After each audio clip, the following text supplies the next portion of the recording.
thank you so much for taking the time to talk with us about this. Yeah, thank you for having me, and thanks for bringing this issue to the public's attention.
Welcome to tonight's Salt Lake City Council formal meeting.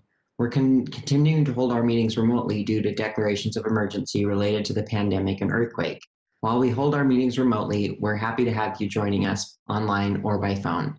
Thank you for being here. We're going to start by taking a moment to recite the Pledge of Allegiance. When we're done, we will go ahead and turn the audio and video back on. So please join me in saying the Pledge of Allegiance to yourselves at home.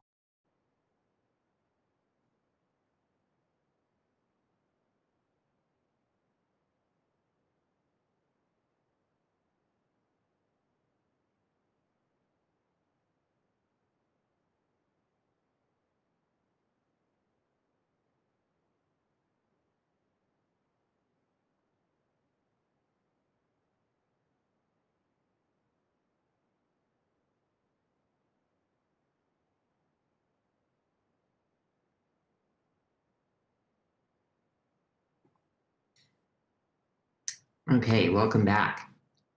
Conducting our meetings electronically is different than our in-person norm, and I'll cover the guidelines for participating in the public hearing and general comment section of our agenda in just a minute.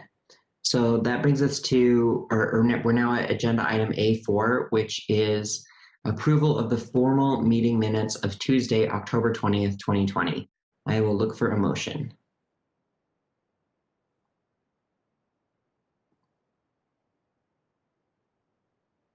Mr. Chair, Yes. I move that we approve the minutes of October 20th, 2020.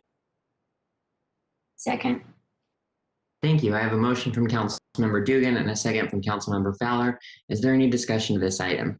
Seeing none, we will go ahead and roll call it. Councilmember Rogers. Yes.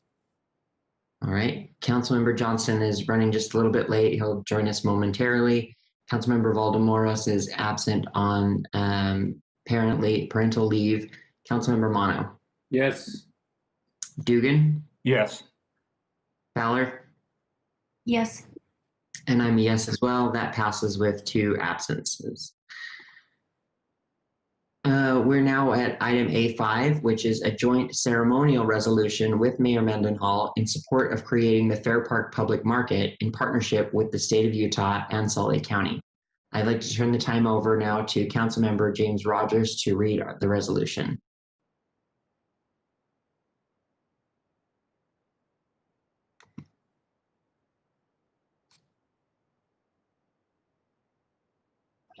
James, you're on mute if you're reading.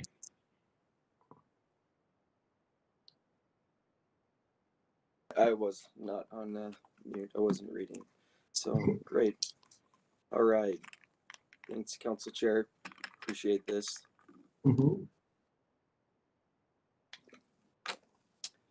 So this is a joint resolution in support of creating the Fair Park Public Market in partnership with the state of Utah and Salt Lake County. Many areas of the west side of Salt Lake City exist as a food desert that would benefit from increased access to food and entrepreneurial opportunities. And Salt Lake City is committed to increasing equity throughout the city, including access to food. And the Redevelopment Agency of Salt Lake City created the North Temple Project Area, which includes the Utah State Fair Park. Served by the Trax Airport Light Rail Line, the North Temple Corridor is a major entryway to Salt Lake City, connecting downtown to the Salt Lake City International Airport, making the area an opportune site for new transit-oriented development. And the RDA of Salt Lake City is working towards attracting catalytic and infill development to the area. And in 2018, the RDA of Salt Lake City funded the Utah State Fair Park Public Market feasibility study, which returned a positive recommendation in August of 2019 as a location for placemaking.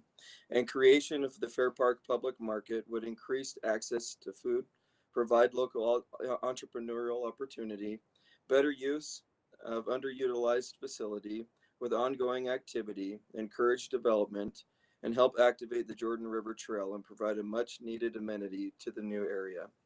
And because the Fair Park showcases agriculture and food products from around the state of Utah, having a public market will provide an opportunity for an educational component on food production.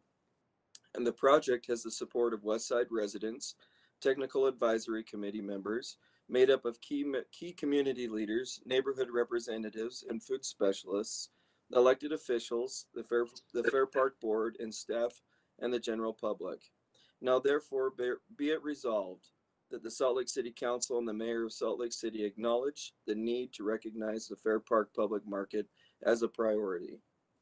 And further, be it resolved that the Salt Lake City Council and the Mayor of Salt Lake City express their support to work with the state of Utah and Salt Lake County to develop a partnership to create a Fair Park Public Market.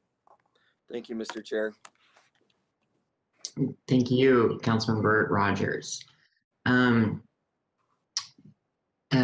Is there any discussion to this motion?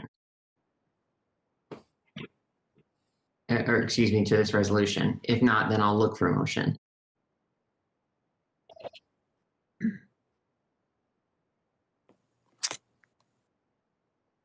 I move that we approve the resolution, Mr. Chair. Second. I have a motion from Councilmember Rogers and a second from Councilmember Fowler. Is there any discussion to the motion? Seeing none, we'll go ahead and proceed to a roll call vote. Councilmember Rogers. Yes. Councilmember Johnston is, as I said, running a little bit late, and Councilmember Valdemoros is absent on parental leave. Councilmember Mono. Yes. Dugan. Yes. Fowler. Yes. And I'm a yes as well. That passes unanimously. And thank you to Councilmember Rogers for spearheading this and for reading the resolution. We also have some residents who are here to accept the resolution from, let's see, we've got Mr. David Lewis, Chairman of the Board of the Utah State Fair Park Corporation, who would like to say a few words on behalf of that entity. And then we also have, do we have Larry here with us? I think we do, Mr. Chair. Yes, by phone. Okay, great. Yeah, Larry Molinax, the Executive Director of the State Fair Park Corporation. I'm going to turn it over to you, Mr. Lewis. Well, thank you, Mr. Chair. Can you hear me okay? Yes, we can hear you. Great. Well, first of all, on behalf of the board and our great management team at the Fair Park, we want to thank the City Council as well as the Mayor for this resolution, as well as the continued support that we've received at the Fair Park. We recognize that it takes a combined effort from a number of partners to achieve success, and we want to thank you for your contribution to our success in that regard.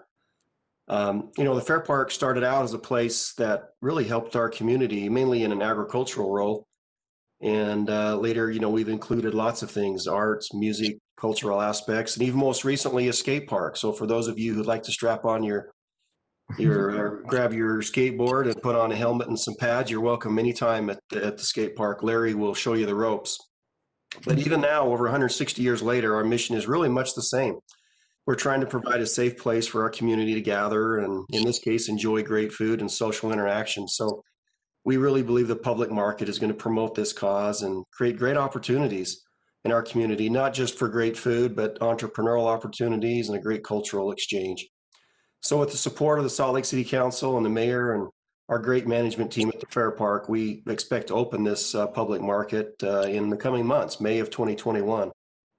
We think the public market's going to be a great cultural anchor that's going to bind our community even closer together, and we certainly accept this resolution, and we're really looking forward to bringing this public market to our location and seeing how it can be a great success for our community. So thank you, Mr. Chair and the City Council. Thank you. Thank you very much. Mr. Molinax, did you want to say a few words? Yes, Mr. Chairman, if you don't mind, I've got a few things I'd like to share, a few comments I'd like to share. Yeah, go ahead. I want to pay special appreciation to Councilman Rogers for his tireless effort to help us move this project along. It's been a long time coming. We started the discussions 3, if not 4 years ago about the possibility of an international market at the Fair Park, and here we are today. So we're very grateful for the support of the City Council and Mayor Mendenhall. We take great pride in the fact that we reside in Salt Lake City. We are very proud of that fact. We're proud of our West Side roots, and we're very appreciative of the neighbors and their support that they give to us. We look for big things to happen in 2021 with the market opening up in spring, as well as some other community-based events that we have going on that's just too early to talk about. So just thank you very much on behalf of the staff of the Fair Park. Thank you. Is there anybody else here from the Fair Park Board that wants to speak? No, Mr. Chairman. Okay.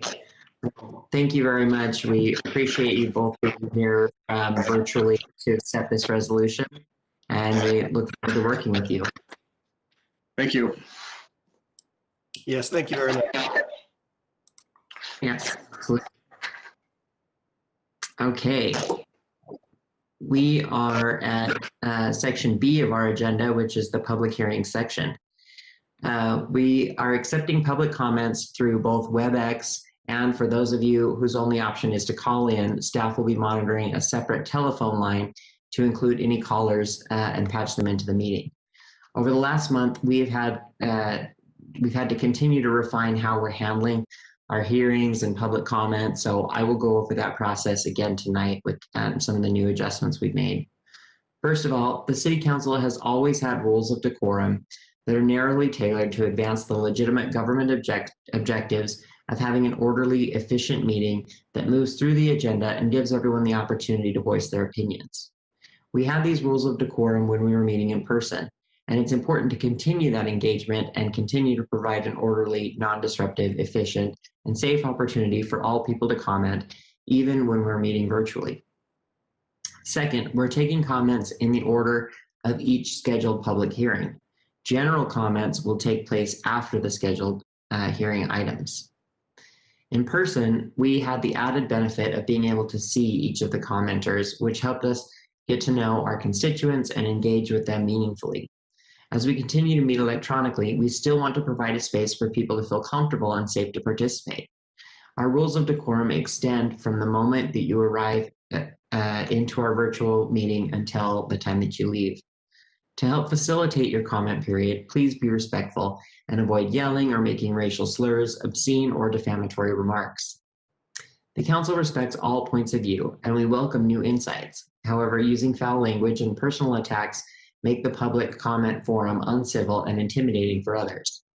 In addition to this being a public forum, the meeting is also being broadcast on television and the internet. Because of that, the Council has decided to more strictly enforce the use of profanity. If you feel you need to use profanity to express your point, you're welcome to email the Council members or call our comment line at 801-535-7654. Based on that, we've modified our rules a bit, and this will be considered your advance warning against the use of profanity. If someone uses profanity, we will mute your microphone, and you may forfeit your turn to finish your comments. In addition, just as we would ask for your name in our in-person meetings, please provide a first and last name prior to speaking to in the public comment period. To limit disruption and ensure the efficient operation of our meeting, the first and last name given cannot include a message or violate our rules of decorum. If your registered name doesn't meet this requirement, then our staff will use the chat feature to gather that information for you before you'll be allowed to comment. If you're unable to give a first and last name that meets this requirement, our staff is happy to direct you to another forum because your message is still important to us. Amanda Lau from our staff is helping to moderate this meeting. She'll be messaging with the attendees to coordinate. Please monitor the chat screen for information and/or feel free to message our staff with any questions. Again, her name is Amanda Lau. Amanda will take your first and last name. If you're unable to give a first and last name that doesn't include a message and violates our rules of decorum, then as I said before, staff will direct you to another means when you can make those comments.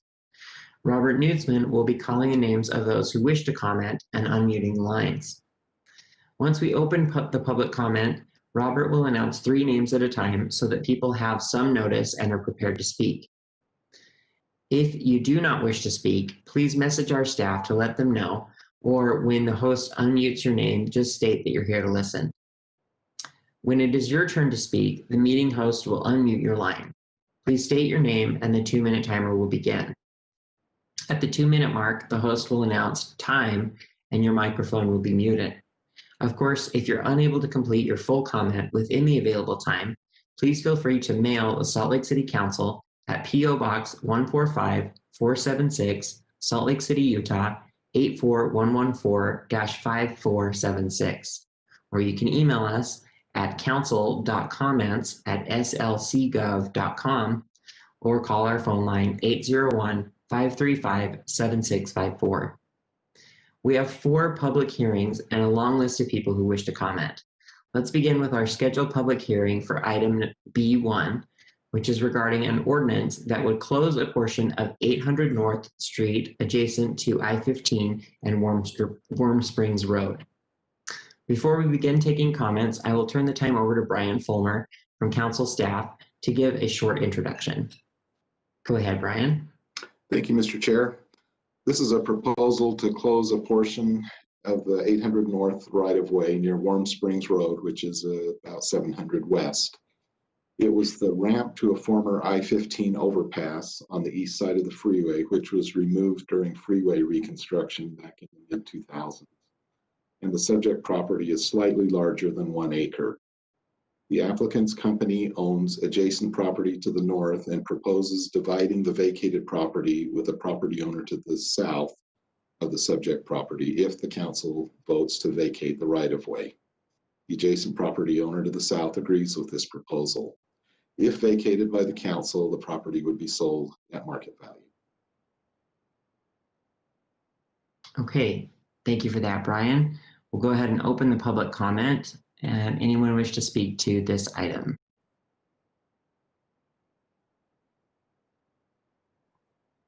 Good evening, Council Chair. Currently, we have Dewey Regan, Nate Seacrest, and Lynn Wall here to speak to this item.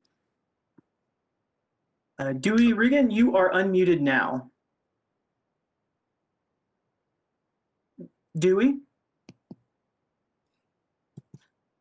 All right, we'll check back in with Dewey to make sure that we can get his working. Next, we'll move on to Nate Seacrest. One moment. Nate, you are unmuted. Hi, I'm just here to listen.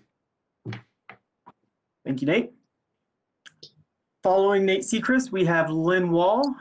Lynn Wall, you are unmuted. I am the property owner to the south, and I have nothing to say at this time. Council Chair, that is all the commenters we have for this item. Okay, what should we do about Mr. Reagan? Do you want us to come back to that, or should we give you a minute? I'm going to try to unmute Mr. Reagan now, Council Chair. Okay. Mr. Reagan, you are unmuted again, if you'd like to give your comment. I'm just here to listen. Okay. Thank you. So sounds like we don't have any comments then. Is that right? No comments, Council Chair. Okay. Then if there are no comments, I will look for a motion. Mr. Chair, I move that the council close the public hearing and defer the action to a future council meeting. Second. I have a motion from Councilmember Mono and a second from Councilmember Johnston. Is there any discussion to this motion? Seeing none, we'll go ahead and roll call it. Councilmember Rogers. Yes. Johnston? Yes. And Councilmember Valdemoros is absent. Councilmember Mono? Yes. Councilmember Dugan? Yes. Councilmember Fowler? Yes. And I am a yes as well. That is unanimous with Councilmember Valdemoros absent on parental leave.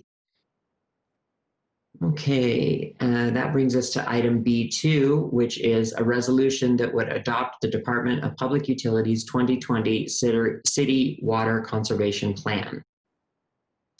Before we begin taking public comments, I'll turn the time over to Sam Owen from council staff to give us a short introduction. Thank you, Mr. Chair. Is the sound coming through? Yes. Thank you. The council is receiving public comment on the water conservation plan prepared by the city's Department of Public Utilities. The department provides water service to city residents and residents of some other communities in the Salt Lake Valley. The conservation plan sets 5-year goals for water use, discusses long-term projections about water supply, and proposes programming and engagement that can take place with water users to work together to meet the conservation goals. It's also required for water providers like the public utilities to have these plans under state law in Utah. Salt Lake City has historically performed well when it comes to water conservation measures, especially in terms of other state and regional requirements for conservation. Thank you. Thank you, Sam. Let's go ahead and open the public comment on this item. Thank you, Council Chair. First, we have Cindy Cromer, followed by Ann Charles, and then George Chapman. Cindy, you are unmuted. Hi there, everybody. Cindy Cromer here. Growing up in the South, I thought that only excessively wealthy people had sprinkler systems in the ground. Now I view my mental health as a function of precipitation, and I have fantasies about being able to afford drip systems at all of my properties. This document for water conservation plan is very impressive, and I look forward to reading it without draft stamped on every page. I want to highlight the water maps program that's described on page 4-35. Salt Lake City has supported the water check program for years. Unlike the water check program, which deals with water waste one parcel at a time, water maps allows the identification of larger areas where water is not being used efficiently. Obviously, the potential to conserve water is far greater with water maps. Both Water Check and Water Maps have been developed by Utah State Center for Water Efficient Landscaping, and Public Utilities has a long-standing partnership with this USU program regarding the efficient use of water. Thank you very much, and I look forward to the adoption of the proposal. Thank you. Council Chair, next we have Ann Charles, followed by George Chapman, and then Emily Allworth. Ann Charles, you are unmuted. Thanks. I was starting to read the plan just a couple weeks ago, and one thing that I wanted to comment on that stood out to me was a lot of the discrepancies in reporting that was happening throughout the years. And I don't know exactly why that was, but throughout the past 10 years, some years reported over 5,000 acre feet differences in water reporting between like sales and usage.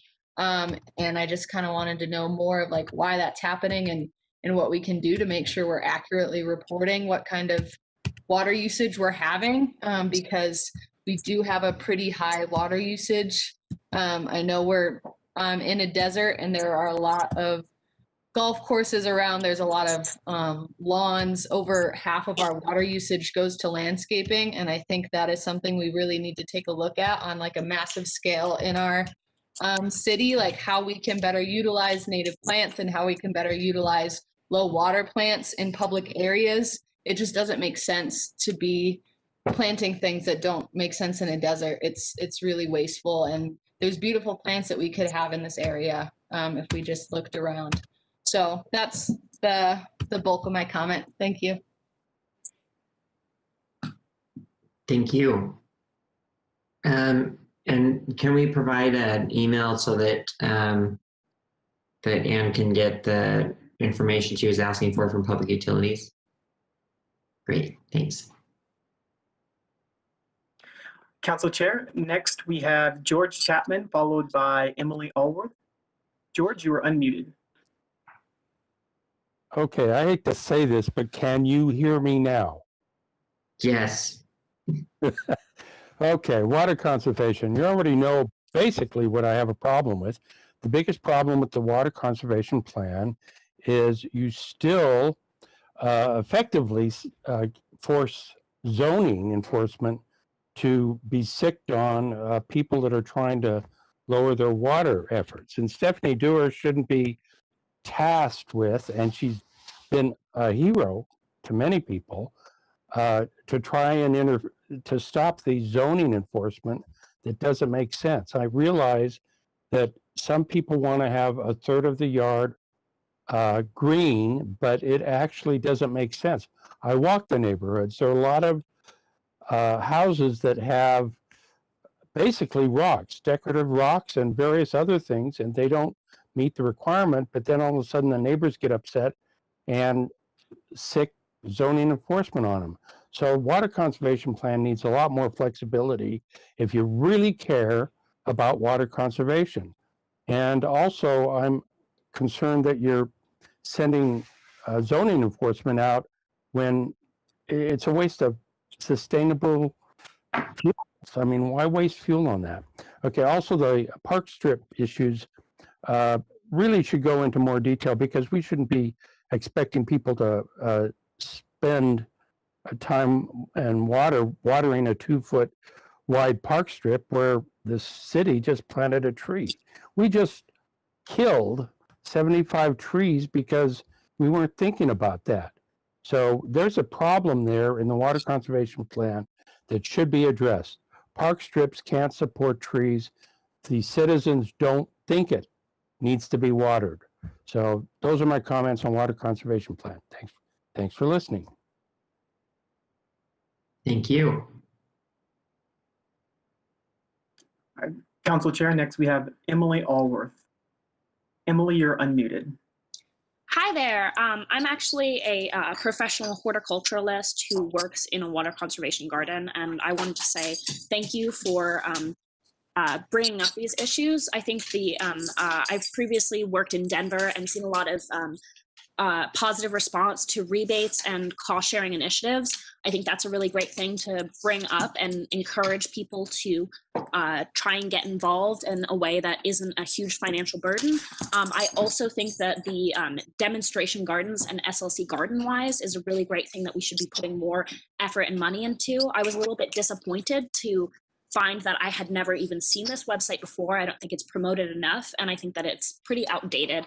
There's a lot of misinformation about what plants can grow in different zones, which encourages people to buy expensive plants that will die in the winter. I think consulting with more local horticulturalists and people in the industry, and also creating maybe community positions that can have people volunteer their time and experience in order to make this make sense. It's not just an issue of creating the fundamental structure, but also making sure that the information does make sense. I think going forward, trying to plant more plants that are going to be able to survive the increasing heat with climate change is also a key thing that should be considered, not just taking into account the water usage that is happening now and the lack of water that we're going to have over the next 40 years if we continue the way that we are, but also looking forward into the future of climate change and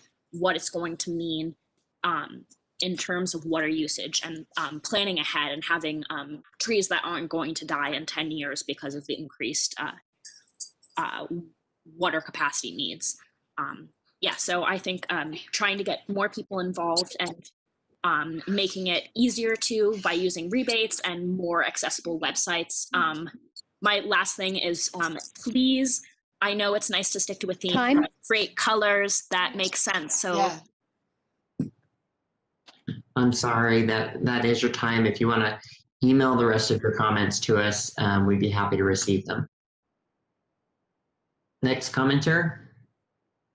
Council Chair, we don't have any more commenters for this item. Okay, I'll look for a motion. Mr. Chair, Yes. I move that we close the public hearing and defer action to a future date. Second. I have a motion from Councilmember Fowler and a second from Councilmember Rogers. Is there any discussion to this? Seeing none, we'll go ahead and roll call it. Councilmember Rogers. Yes. Councilmember Johnston. Yes. Councilmember Mono. Yes. Councilmember Dugan. Yes. Councilmember Fowler. Yes.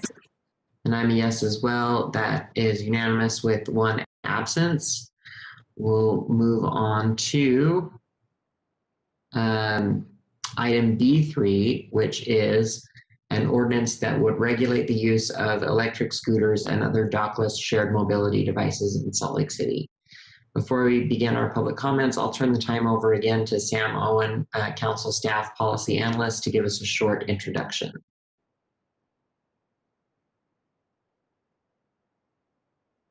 Thank you, Mr. Chair. Mm-hmm.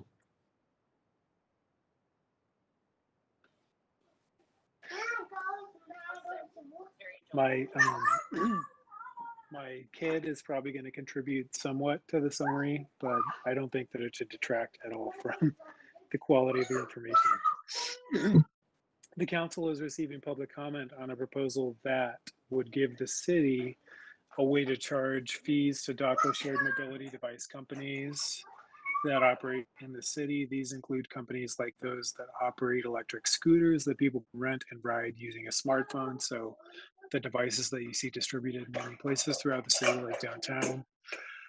The proposal would also create a new structure where clear expectations can be set and enforced with the companies and with people who use the scooters, including on issues like riding on downtown sidewalks and scooter placement on downtown sidewalks and other places in the city.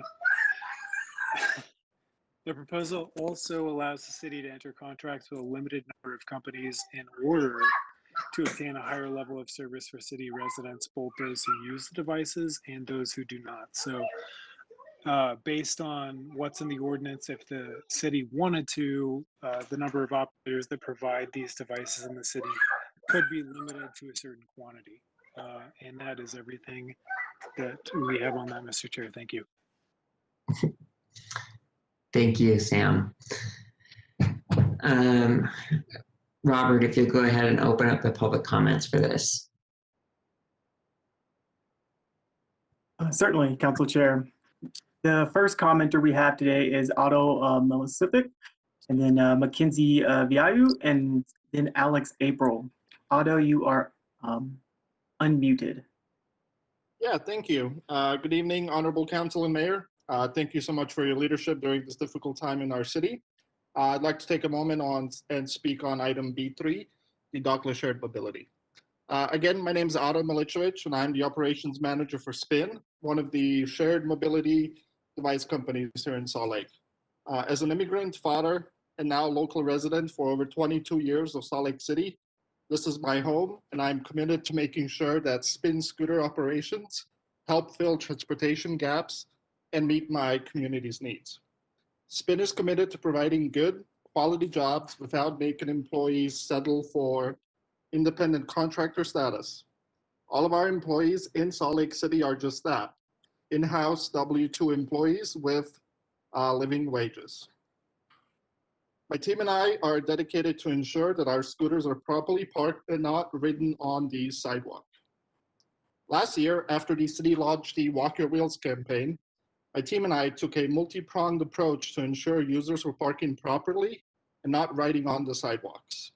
My team and I personally walked up and down downtown for over 120 hours, educating our users in person on riding and parking laws while giving out dozens of free helmets to users.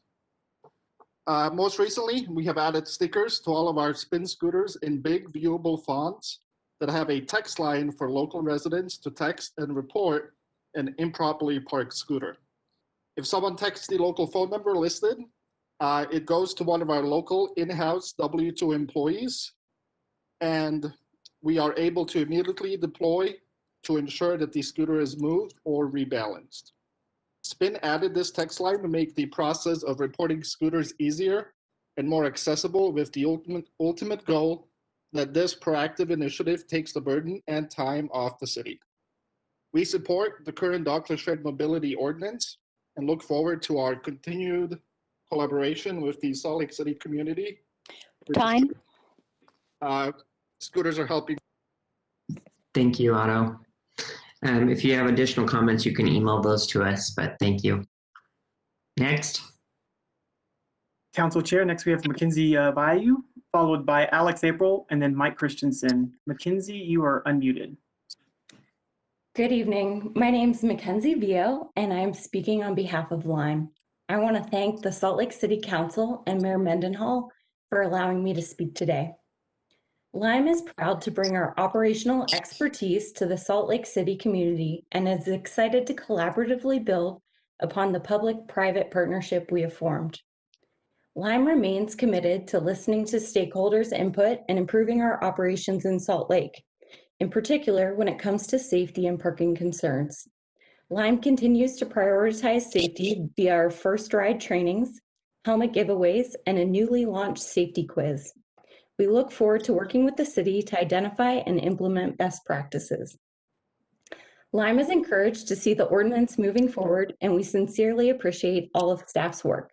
We are supportive of the previously proposed hybrid fee structure and that would require an upfront fee as well as 10 cents per trip. A per trip fee has strong support across the industry. This approach would provide much needed cost amortization as the micromobility industry works to ensure we remain viable in the long term. Currently, 7 Utah cities charge 10 cents per trip as a reasonable rate. Additionally, Lime and Bird previously donated about $60,000 to the city with a stipulation that funds be used for construction or maintenance of bicycle and scooter infrastructure. As of May 5th, the council staff report reflected a fund balance of $47,925. Lime supports the city using these funds to get the scooter program operational. We look forward to improving our efforts and implementing best practices as we work in partnership with Utah's capital city. Thank you so much. Thank you. Council Chair, next we have Alex April, followed by Mike Christensen, and then David Itis. Alex, you are unmuted. Thank you so much, and good evening, honorable council members and mayor. Really appreciate you giving me the opportunity to give public comment this evening on B3, so the dockless shared mobility ordinance. So for those of you who don't know me, my name is Alex April, and I am the Senior Government Partnerships Manager for SPIN, so one of the scooter companies currently operating in Salt Lake City. SPIN is an independent subsidiary of Ford Motor Company, and we're committed to partnering and aligning with cities in which we operate in, and that's why we created our partnership promise. Partnership to us really means that we're meeting shared goals around safety, responsiveness, and equitable service.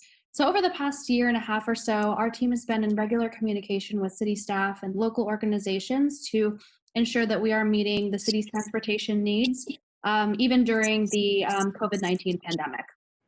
So in regards to the ordinance up for consideration tonight, we really appreciate your continued work during this time to ensure that the dockless shared mobility program is viable, long-term, and will be a permanent mobility program all through the RFP process. We support the ordinance and is pleased to see the city's fee schedule will have the hybrid model incorporating both the upfront and the per trip fee. Moving forward, SPIN suggests that the city put the burden of compliance, like issues of sidewalk riding and improper parking, on the operator and keep companies accountable, whether it be through increased educational outreach, requiring operators like SPIN to implement a fee structure, fine structure for non-compliant users, as well as utilizing in-house W-2 employees to ensure safe and reliable deployment and rebalancing. So really, again, really appreciate your consideration this evening. We look forward to working with all of you in the future, and please let me know if you have any questions. Thanks. Thank you. Next, we have Mike Christensen, followed by Dave Itis, and then George Chapman. Mike Christensen, you are unmuted. I'm just here to listen. All right, we will move on. Following Mike, we have Dave Itis. Dave, you are unmuted. Yeah, hi, this is Dave Iltis. I'm with Cycling Utah. I'm glad to see that the ordinance has developed further than the original draft. There's a lot of improvements to it, but there are some things that are of a lot of concern. The parking limits on where scooters and shared mobility can park would seem to preclude parking at all on streets like 300 South, They tend to be more restrictive than parking for automobiles. Like you can't park within 30 feet of an ADA ramp. So, the ADA ramps on corners, scooters would have to be 30 feet away from this, whereas cars definitely don't have to be. That when there's a parking place, cars can be a lot closer than this. There's restrictions on how close they can park to utility boxes. And the restrictions make sense, but the distances are probably far too big and will restrict the use of where the scooters can park, and they're not very well thought out. Secondly, the insurance limits that are in there, it's great, but really, do they need to be codified? Should they maybe be worked out administratively rather than stuck in law, so that when you have to change them in 3 years from now, you don't have to go through an entire process again? And I'm really happy to see that this is moving forward, but scooters can't be operated in the downtown traffic district on the sidewalks anywhere, but yet Salt Lake City has no bike lanes on 100 South or State Street, or 3/4 of the downtown streets. And this is just, another failure where you're solving one problem, but really, do you really want scooters out on State Street on a Friday night, or on 100 South, or 300 West, where you have no good facilities whatsoever? You have a poorly thought out plan with this. And Time. Yeah, thank you. Thank you. Council Chair, next we have George Chapman. George, you're unmuted. Okay, again, can you hear me now? Yep. Oh, boy. I agree with everything Dave Iltis just said. The big issue here is bicycles have never been a problem, ever, on sidewalks, and yet we outlaw them in the downtown corridor from sidewalks. That doesn't make sense. And yet we've effectively allowed scooters, even though they're illegal on sidewalks downtown, we've allowed them. And they go 15 miles an hour. You shouldn't have to be trained in lacrosse to be able to handle scooters downtown, because no matter what you do, they're going to be on the sidewalk. So we should not be allowing, Salt Lake City should not be allowing any scooters in Salt Lake City until they have a speed switch that limits them to 5 miles an hour when they decide to go on a sidewalk. Otherwise, you're effectively threatening mainly the older individuals in our community. They're the ones who are going to be most negatively impacted. So I'm asking you to do two things. Out of respect for bicyclists who do not kill pedestrians, please allow bicycle riding on the downtown sidewalks. We have a lot of tourists who are using the green bikes on sidewalks. They shouldn't be breaking the law. Amy, you want to decriminalize some of the stuff? This is a good place to start. Allow bicycling on sidewalks downtown, and don't allow scooters in Salt Lake City until they have a speed switch that limits them to 5 miles an hour.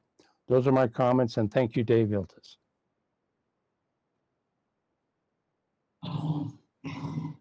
Council Chair, we don't have any other speakers to this item.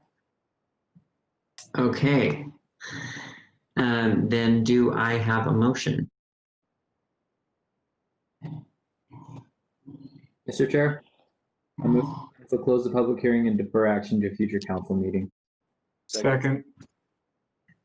I have a motion from Councilmember Mono and a second from Councilmember Dugan. Is there any discussion to this? Seeing none, we'll go ahead and proceed to a roll call vote. Councilmember Rogers. Yes. Johnson. Yes. Mono. Yes. Dugan. Yes. Fowler. Yes. And I'm a yes as well. That passes unanimously with one absence. That brings us to agenda item B4, which is an ordinance creating an appeal hearing officer system and repealing the Civil Service Commission and Employee Appeals Board. Before we open the public comments, I'll turn the time over to Ben Ludke, Council Staff Policy Analyst, to give us a short introduction. There are two ordinances before the council. One would replace the Civil Service Commission and the Employee Appeals Board with an appeal hearing officer system. The commission and the board currently handle disciplinary appeals by city employees. The second ordinance would enact a new section of city code for merit-based recruitment and promotions within the fire department and the police department. There are several intended benefits to this change. For example, improving the city's competitive position in the market by speeding up job offers, maintaining full staffing of programs for longer durations, streamlining the disciplinary process for city employees, and lowering barriers for new employees to bring more diverse experiences, approaches, and ideas into the departments. The administration's revised proposal, the council staff report, and the supporting documents are in the agenda packet.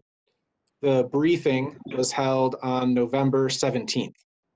The council is scheduled to take a vote tentatively next Tuesday, December 8th. Thank you, Ben.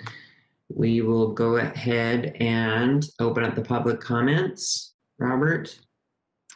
Thank you, Council Chair. First, we have Ann Charles, followed by George Chapman. Ann, you are unmuted. I'm just here to listen on this one. Thanks. Thank you. Following Ann, we have George Chapman. George, you are unmuted. Okay, I'm assuming you can hear me now. I'm against this ordinance. Police, fire, and public safety personnel are not the same as regular employees. They risk their lives, and I'm concerned that you don't have full backing of the public safety employees with this ordinance. I recognize why you're trying to do it, and there are good arguments, but I don't think it's good enough if you don't have full buy-in with the public safety employees. So I'm asking this ordinance to be reevaluated and analyzed with the public safety employees. You've already lost over 50 in the last, 4 months, public safety employees from Salt Lake City. That's a big issue. And I'm worried that this ordinance, if it's not getting the full buy-in by public safety employees, you are going to encourage more police and public safety employees to leave and work with other departments. So I'm concerned also because you're replacing a commission with one person. That one person may all of a sudden, without warning, upend our system. One person should not be relied on to do everything in this issue. I recognize why you want to make sure it's fair and open and realistic and respectful, but one person is not the way to do it. I urge you not to adopt this ordinance because we should have a better analysis and buy-in by public safety employees. Those are my comments. Thanks for listening. Thank you, George. Council Chair, we don't have any more commenters on this item. All right, is there a motion? Mr. Chair, I would move that we close the public hearing on this and defer action to a future council date. Second. I have a motion from Councilmember Fowler and a second from Councilmember Dugan. Is there any discussion to this? Seeing none, we'll go ahead and roll call it. Councilmember Rogers.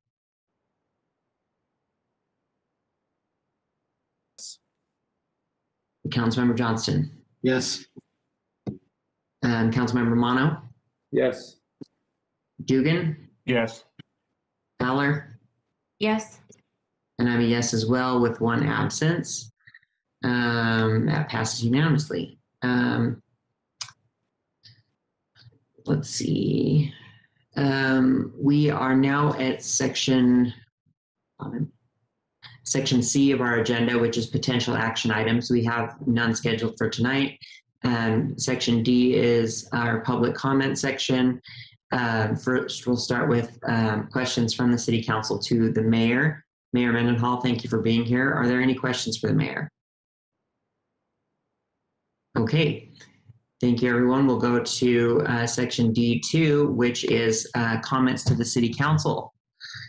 I'll go ahead and go through the rules for the general public comment period. We welcome comments on any items that were not previously listed or heard in the public hearings section. If you've commented about an item in the public hearing section, please do not repeat your comments in the general comment section. The council is committed to an orderly, efficient meeting, and repetitive comments in the public comment section do not facilitate that legitimate government objective. Our staff will provide you with other forums to make additional comments on any topic that was previously discussed before. I'd like to restate our rules of decorum for anyone that may have joined late. As I mentioned earlier, the City Council has always had rules of decorum and that are narrowly tailored to advance the legitimate government objectives of having an orderly, efficient meeting that moves through the agenda and gives everyone the opportunity to voice their opinions. We had these rules of decorum when we were meeting in person, and it's important that we continue that engagement and provide an orderly, non-disruptive, efficient, and safe opportunity for all people to comment, even when we're meeting virtually. In person, we had the added benefit of being able to see each of the commenters, which helped us get to know our constituents and engage with them meaningfully. I want to reiterate that as we continue to meet electronically, we still want to provide a safe space for people who feel comfortable and safe to participate. Our rules of decorum extend from the moment that you arrive in our virtual meeting until the end of the meeting. To help facilitate our comment period, please be respectful. Avoid yelling or making any racial slurs, obscene or defamatory remarks. The council respects all points of view and we welcome new insights. However, using foul language and personal attacks make the public comment forum uncivil and intimidating for others. In addition to this being a public forum, this meeting is also being broadcast on television and the internet. Because of that, the council has decided to more strictly enforce the use of profanity. If you feel you need to use profanity to express your point, you're welcome to email City Council members or call our comment line at 801-535-7654. Based on that, we've modified our rules a little bit, and this will be considered your advance warning against the use of profanity. So when you use profanity, we will mute your microphone and you may forfeit your turn to finish your comments. In addition, just as we would ask for your name at our in-person meetings, please provide the first and last name prior to speaking at the public comment period. To limit disruption and ensure the official operation of our meeting, the first and last name cannot include a message or violate our rules of decorum. If your registered name doesn't meet this requirement, then our staff will create or use the chat feature to gather that information for you before you'll be allowed to comment. If you're unable to give a first and last name that meets this requirement, our staff's happy to direct you to another forum because your message is still important to us. Amanda Lau from our staff will continue to help coordinate with meeting attendees for public comment. Please monitor the chat section for information and/or feel free to message our staff with any questions. Again, the staff member's name is Amanda Lau. Amanda will take your first and last name, and Bobby will be calling the names of those who wish to comment and unmuting their lines. Once we open the public comment, Robert will announce 3 names at a time so that people can have time to, or have some notice to be prepared to speak. If you don't wish to speak, please message our staff and let them know, or when the host states your name, please just let us know you're here to listen. When it's your turn to speak, the meeting host will unmute your line. You may state your name and then the 2-minute timer will begin. At the 2-minute mark, the host will announce time and your microphone will be muted. Of course, if you're unable to complete your full comments with the time available, you can feel free to mail the Salt Lake City Council at P.O. Box 145476, Salt Lake City, Utah 84114-5476.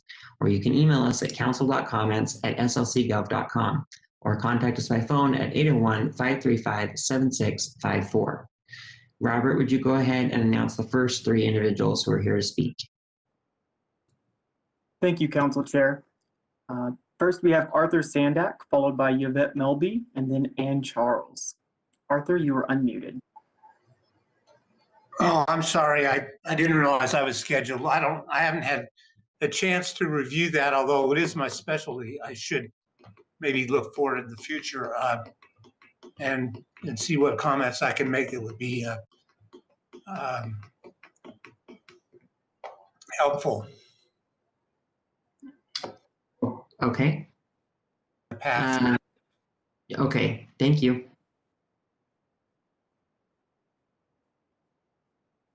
Next council chair, we have Yvette Melby. Yvette, you are unmuted. Hi, thank you so much for hearing my comments, council people and Mayor Mendenhall. My name is Yvette Melby Garcia. I'm a long-term resident of Salt Lake City, and I just wanted to bring something to the attention of the council, and if possible, get some direction on where to bring this issue if this isn't the appropriate place. I'm seeking to have the city enact an ordinance or a law to prohibit the open carry of weapons in public parks. My friend and I were recently walking in Sugar House Park on a Saturday afternoon. I had my 9-month-old baby. We were walking and were confronted by a political rally that had entered the park. Several armed men with high caliber assault rifles exited their vehicles and directly threatened my friend and I, making specific racial threats of violence to my friend. We did not feel safe. Again, I had my baby with me as well, and I have a very big concern that we are allowing people with weapons to be in our public spaces like that, in our public parks. I understand that it is a legal right to open carry, but I'm asking that the city consider to not open carry, sorry, that's my baby, to prohibit the open carry in public parks specifically. I understand this is just a comment section, so I'm not sure how I get feedback back, but I plan also to directly contact the mayor's office as well as some folks I know in the House of Representatives and the Senate and the Utah legislature. Thank you, Yvette. That is an issue that is regulated by state law, but if you can give us your contact information, we can help you, direct you to the state legislators who can address that. Unfortunately, we're not able to do that at the city level. Next comment. Council Chair, next we have Ann Charles, followed by Dave Iltis, and then George Chapman. Ann, you are unmuted. Thanks. Firstly, I just wanted to vocalize my support for the Fairmont Fair Park public market. I think that's a really good initiative, and I like the work that you guys have put behind it. The second thing I wanted to just comment on was I was looking at the Raise Up SLC fund that you guys all started. I had someone ask me how to access the funds there or the assistance, and I was looking it up and I couldn't find anything. And I think if we're going to say we're going to be giving people $500 debit cards, we should have like a way for them to access that easily. I went to the website, and then I went to the website of the fund that's also helping support it, and I couldn't find anything there of like ways to apply or who qualifies. And I think that's a pretty large concern if we're trying to get these funds to people. I don't know if they're available yet. I really don't know anything about it other than I donated some money and I don't know where it's going. So that's a pretty large concern to me. I had emailed my councilman, but I understand it was like the holiday weekend, so I'm sure you guys were all really busy. But I think just getting that information to the public in general is something that's really important and that you guys should just look at doing. Thank you. Thank you. We can get you that information if you want to give us your contact information. Council Chair, next we have Dave Iltis, followed by George Chapman, and then Emily Allworth. Dave, you were unmuted. Hi, this is Dave Iltis. I had some comments on a variety of subjects. The first one is this is a plea for the council to please fix your website so that you can read the agenda and the PDFs and that from a mobile phone. This has been a constant problem for years since you switched to the new system. and your weekly emails are completely uninformative and worse than the system you had before where you actually sent out the agenda in the email. It's not that hard a technological problem, but it leaves the citizenry uninformed or less informed with more barriers to find out what you guys are doing, and just please fix this. So let's see, comments. The trees that all fell in the tragic windstorm we had, I hope the city has some sort of plan for now or in the future to utilize the lumber and sell this to a lumber company rather than putting it in the landfill. I emailed the mayor and mayor's chief of staff and such on an item on tickets for transit for airplane tickets. I'd love to see people get a free TRAX ticket when they purchase an airline ticket so that we reduce the number of cars that are driven out to the airport. Let's see, 2200 West right now, in terms of what's going on out there. It's an environmental tragedy in slow motion where there are more warehouses going up, wetlands have been filled in. It's just incredibly, it's just tearful out there to see the number of just crap that goes in that's filling in what used to be beautiful open space and habitat for marsh hawks and mallards and other things, and now we just have warehouses and such. 2100 South, there's a petition out there, whether the mayor and or council's been presented with this, to fix 2100 South because the previous mayor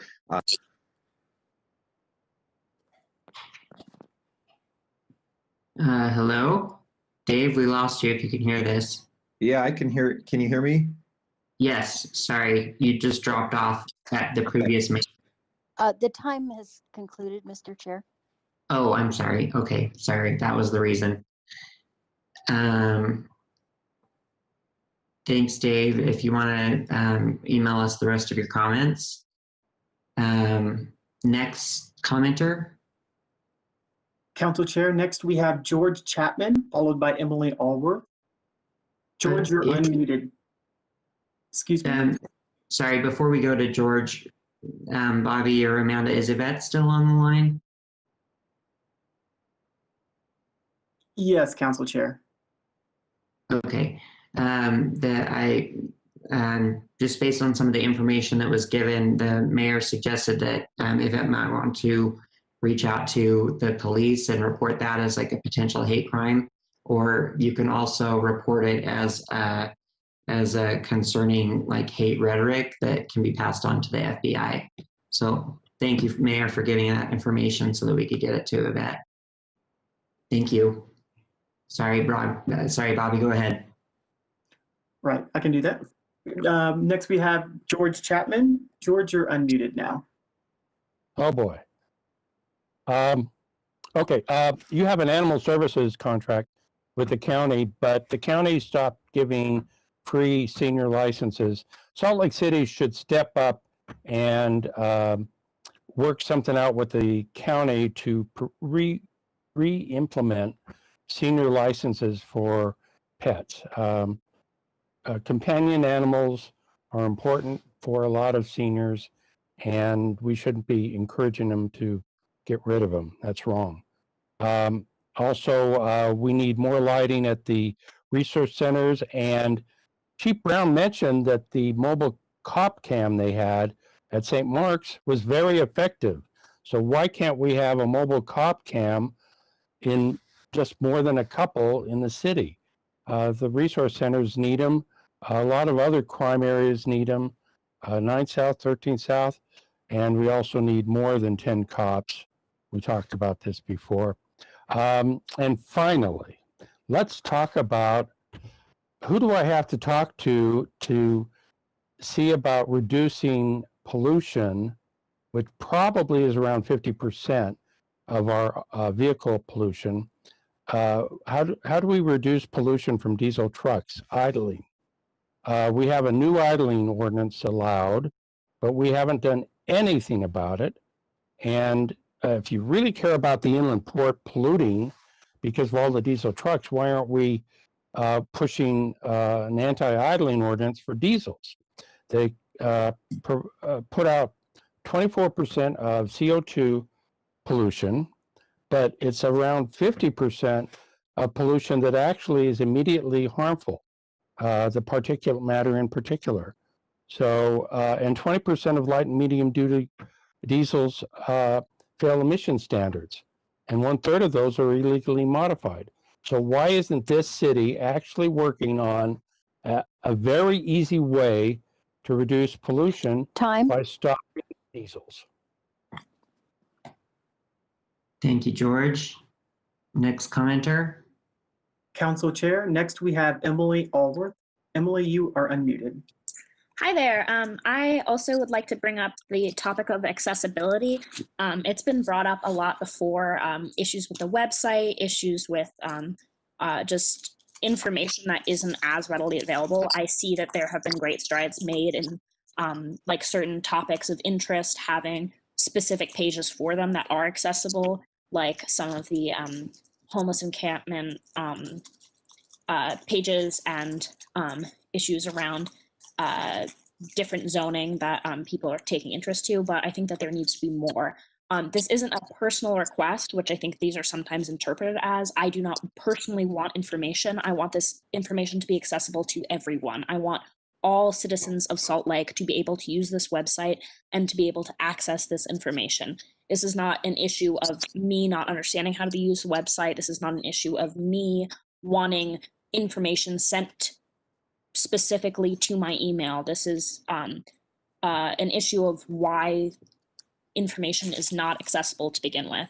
I think having more accessible information will lead to more informed constituents who can then more have better conversations with you. I hear a lot of comments from people that are misinformed, and it's not because they are not interested or passionate.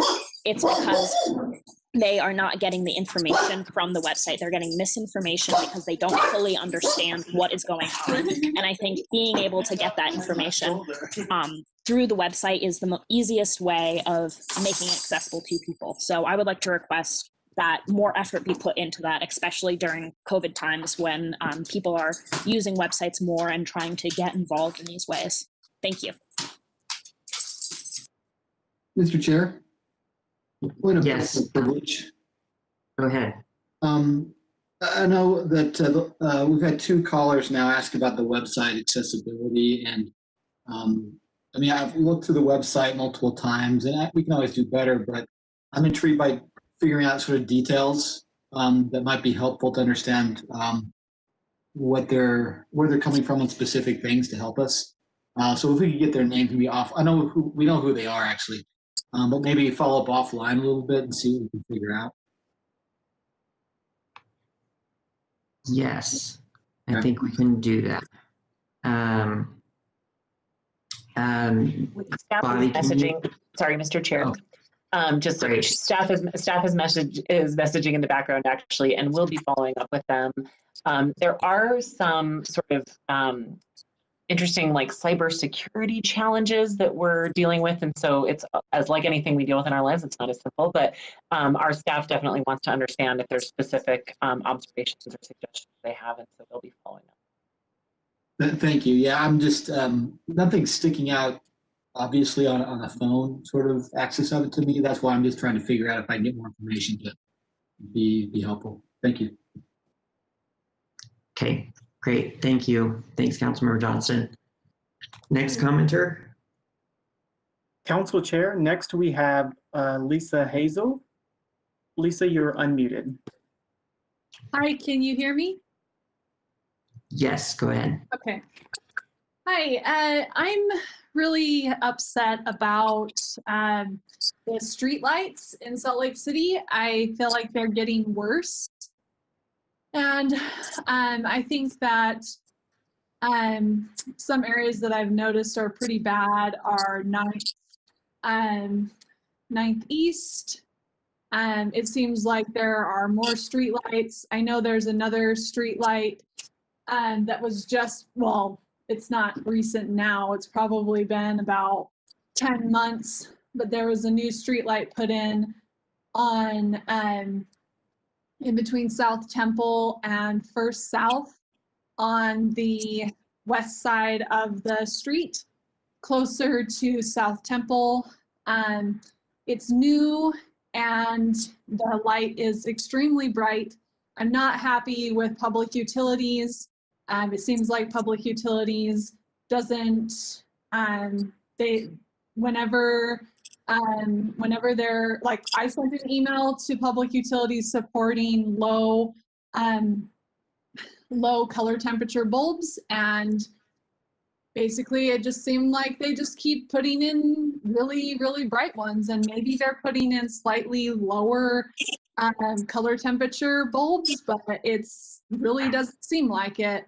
And it just seems like I haven't done anything. And every time I've emailed, I just get ignored, or I get the runaround, and I'm tired of it. I don't like it. So I'm just wondering if the council can do something about this and make it a priority, because part of the reason this is so important is for wildlife and for bugs in general to have their time stay in cycle. Thank you. Thank you. We can try to get some better contact information for you on that. Robert or Amanda, if you can help with that. Right, we can do that, Council Chair. That is the last speaker we have. Okay. Let's see. Then that concludes our open public comments for the evening. Thank you to everybody who called in and made a comment. We'll move to item E on our agenda, which is new business. We have no new business scheduled. That brings us to our unfinished business. Oh, thank you. Sorry about that. We just getting some messages coming in from me to me. So thank you for everybody. And like I said, we'll move on to item F1, unfinished business. That is a new ordinance for the police department's use of body-worn cameras. Okay, sorry. Now, we did get a comment from someone saying that they don't have a comment, but they did want to congratulate the council on the new public comment format with fantastic improvement. And so I wanted to share that feedback with everybody. So thank you. Sorry for the disruption. Let's go back to agenda item F1, the ordinance on the police department's use of body-worn cameras. I will look for a motion on this.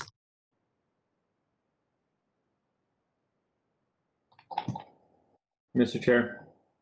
Yes. I move that the council adopt an ordinance enacting chapter 2.10.200 regulating the police department's use of body-worn cameras. I further move that the council adopt the following legislative intent noted on the motion sheet. Okay, do I have a second? Second. A motion from Councilmember Mono and a second from Councilmember Dugan. Is there any discussion to this? Seeing none, we'll go ahead and proceed to a roll call vote. Councilmember Rogers. Yes. Councilmember Johnston. Yes. Councilmember Mono. Yes. Councilmember Dugan. Yes. Councilmember Fowler. Yes. And I'm a yes as well. That passes unanimously. Sorry?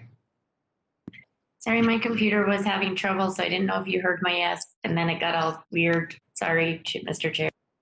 Okay, that's okay. That passes unanimously with 2 yes votes from Councilmember Fowler and 1 absence. We will move to part G of our agenda, which is the consent portion. We do not have any consent portion of our agenda for tonight, so that does conclude. Let me just make sure for this message from Cindy. Thanks, Cindy. I think that's all we have, unless, is there anyone, am I missing anything? Okay, great. Then we will stand adjourned. Thanks, everybody.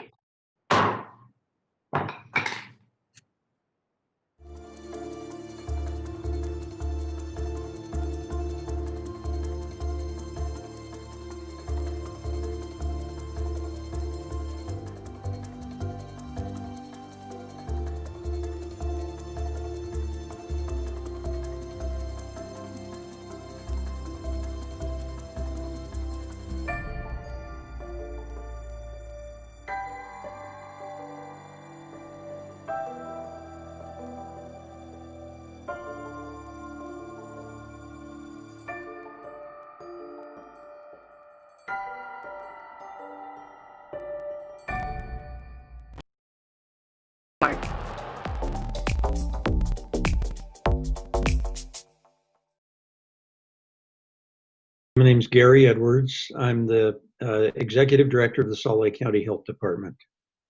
And what does that entail, especially during the time of a pandemic? Well, this is my first pandemic.